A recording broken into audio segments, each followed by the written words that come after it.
you in the library where it is, you can go to the librarian and say, help me find a book, please. Back in the day, all these books, we can't touch them, we can't do anything with them, they're very old, and most of them would probably fall apart if we start reading them. But they are all cataloged, and they used to have a card catalog.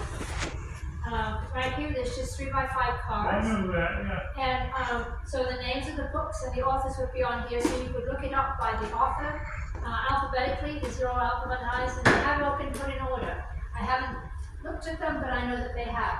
Do you remember in the schoolhouse who that was? William McKinley. And who was he? Buildings, to make sure that the buildings are okay during the winter and don't get, wet or. So we do have electricity, so you have to use your imagination a little bit, that we would normally not have electricity in here. Now this was what we call a repurposed building. It used to be a church back in the 1900s, and when it was moved here, we changed it to a library just because we needed to have that location. But most of the buildings to go in are what they were before they were moved. So what we're going to look at right now is they didn't have a lot of toys. The children didn't have a lot of things. We didn't have like computers so you can get all the information. We didn't have a lot of the kind of information that you can get was an item called a stereoscope. This is a stereoscope.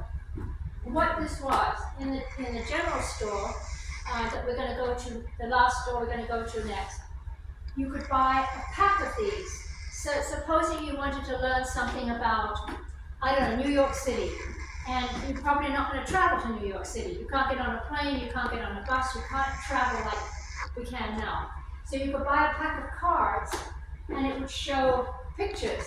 And through the lens of these things, it would do a three-dimensional picture. And so you could see like a wedding, or it had a picture on each side, and it would come out as a three-dimensional picture when you look through.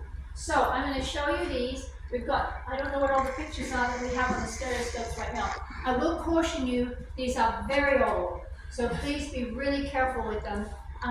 You can move this back and forth a little bit, but I'd rather, if we didn't have to, you don't. Yeah, don't do that. Just leave them, because they're pretty much where the best place is. So I'm going to hand these off. When you've looked, would you give it to the next person, please, so that everybody can see the picture?